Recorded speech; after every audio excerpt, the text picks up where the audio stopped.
welcome back ladies and gentlemen, tankers of Blitz Universe to the channel. My name is Martindogger and today I'm finishing the grind on the Foch. Not the Foch 155 yet because I'm still at tier 8. But at least these 4 tanks in a row from tier 7 up to tier 10 are pretty much alike in terms of gameplay. The lower tier French tank destroyers are a bit strange. They have been buffed. The SAU 40 has been buffed, got some more frontal armor. But the ARO is a strange one. It has that turret on top. The S35CA is a really strange one with a wonky gun arc. But the AC 46, which is not a really good tank in my opinion, the AC 48 and then the Foch and then the Foch 155, they are pretty much the same tank, so are fairly consistent in terms of how you should drive them, what you should do and what you can do with these tanks. And these are the exact last 3 games that I played on the tank. And I wanted to talk about the tank itself for a little bit, but also about a few things in the game, because that is an SU 152 platoon. And have you noticed anything peculiar yet? Yes, indeed, I did fire and I did not get spotted. I'm gonna try again. Look at that, 125 meters. I'm gonna shoot. Nothing. No light bulb. Yes, I know I was double pushed, but... And I know the SU-152 has a crappy view range, but... Still, how did I not get spotted? And I'm going to show you later on and tell you what I think why I wasn't spotted. And that has nothing to do with naming and shaming, mind you, we'll get to that later. But... There's one thing in Audionautix Blitz which I think should be changed, because we have these X5 certificates now in the game as well, while I'm trying to get the gun around to shoot the CDC. Oh, I managed! Thank you! Thank you! And that's why I wasn't able to turn the tank around, because I was rubbing my ass against that tower of the castle. But you can see we are winning the game. It's 7 versus 3, well, not 7 versus 4 anymore. I just want to roll in now, get some damage done, and because if you want to grind tanks, then shoot rats. It is, if you do damage, that's what gives you experience. It's not so much that you gain experience from capping bases. I've seen people do that. Oh, I want to cap the base because I want to get experience. No, you have to do damage. And this game was a really quick one, as you can see. It is obviously a tier 8 game. Schmark, the Type 62 Dragon rolls up the hill, and he bumped in there by his platoon mate.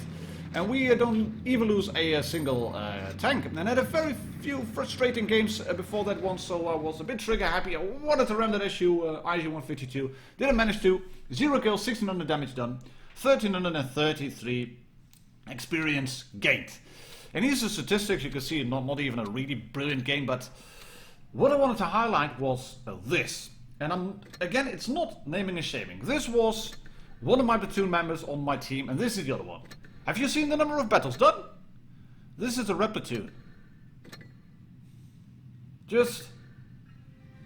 I mean, the guy with 8.6k games, he might have been a bit more experienced, but the other guy just 1500 battles done.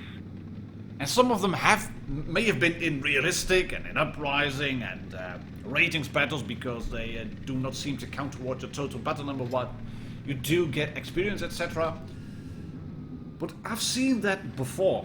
I've seen it before where people had really low battle count, and really low as in 5k combined, or less than 5k combined, and then they are up against platoons of, say, 50, 70k, 80k. I've got 30k plus now on my own account. I have a fair few battles done on press accounts as well, and obviously on test accounts, etc, etc. So I know how the game works. And it's not just that I know how the game works, it's not a thing of, well, you have to point your tank at another tank and then press fire and then shoot and boom, tank explode. That's not how it works. I also know things like double bushing. I know things like driving into the bush, then pulling back, because you will then be less visible once you fire. You obscure your muzzle blast. I know lines of sight. I know the game. And apart from me knowing the game, And the Scorpion behind me is doing a magnificent job in helping me out to double tap this T28 Proton. There we go. Thank you very much. It is not just knowing the game and the lines of sight, etc., etc. It's also the crew skills. I've highlighted that before in a full video, which is well worth checking out.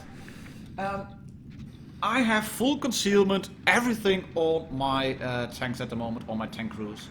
The only thing I don't have fully trained yet is that fast capture on light tanks, but the rest is fully trained. Which means that I get a bit more view range, which means that I get a bit quicker reload once I've destroyed the tank, etc., etc. Traverse speed once I'm being harassed. And then there might be people who have a new account, or because they either want to reroll or just have started the game very recently. If they are doing a new account, they can't keep up with me because my tank and my crew is just a lot better. And I've also know that I can be very, let's say, very patient and just wait it out. I was thinking about saving the Panther 2 earlier on, and thinking, right, I'm not going to save that Panther 2. Why is that? Well, he was in the middle of the pack. I have a tank without a turret. I cannot keep up with an AT-15 in terms of rate of fire, etc. But I can punch through the front of that AT-15, no problem whatsoever. Then trying to make him face hug me and then go forward because now I can hide my lower plate. Yes, there we go. Then the Scorpion can shoot him again. Scorpion scoots by, and I managed to clear the AT-15. The T-49 clears the Scorpion. The T-23E3 Nomad clears the M6A2. And I can then shoot the T-49 because he knew how to clear one tank, but yeah, I'm a bit more experienced, so I know I can get in here, then turn the tank around and live the fight another day. This is just preserving your hit points. This is just me knowing the game and knowing what to do. And this guy in the E3, he played really well up until this little moment. He bumps into the tank. And shout out to him. He didn't say anything about screw you or whatever. He just says this. Oops. GG, buddy. You played really well. Gave him a thumbs up after the game. But yeah, I wanted to highlight this. And again, in that first game, it wasn't stat shaming, but there was no other way that I could show this. And this was actually the very last game I played on the AMX AC 48, and it was an ace. So yeah, that was a lovely one to finish up the grind. And I'm going to show you the second before last game as well, which was this one, obviously on Canyon.